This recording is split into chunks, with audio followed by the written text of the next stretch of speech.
تحتفل النجمة بشرى بحفل زفافها على رجل الأعمال خالد محمود حميدة الذي تربطها به علاقة صداقة منذ الطفولة. وجاء اسم العريس مفاجأة للجمهور، خاصة بعدها كشفت بشرى أنها تستعد لزواجها قريبا دون الكشف عن هوية العريس. فمن هو خالد محمود حميدة؟ هو ليس ابن الفنان الشهير محمود حميدة، هو ابن زوجته الثانية مها، ويبلغ من العمر 39 سنة ويصغرها ب3 أعوام. رجل أعمال مهتم بالسينما والفن، صاحب شركة ديجيتايست التي أطلقت مؤخرا مشروعا للأرشفة لأعمال الفنانين والسيرة الذاتية للفنانين المصريين والعرب.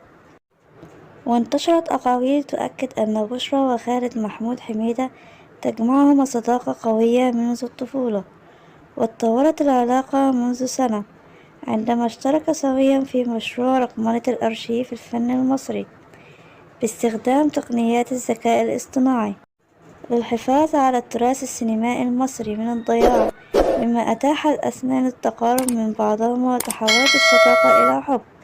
لتفاجأ بشرى بعدها بطلب خالد حميدة الزواج منها، وترددت الفنانة بشرى في البداية نظرا لخوفها الدائم من الارتباط والزواج، خاصة أنه لم يمر سوى عام واحد فقط على انفصالها عن زوجها السابق سالم هيكل. ويذكر أن بشرى تزوجت مرتين، الأولى كانت في عام 2010 واستمر الزواج لمدة 5 سنوات وأنجبت منه ابنيها، وفي عام 2020 تزوجت من رجل الأعمال سالم هيكل واستمر الزواج 3 سنوات.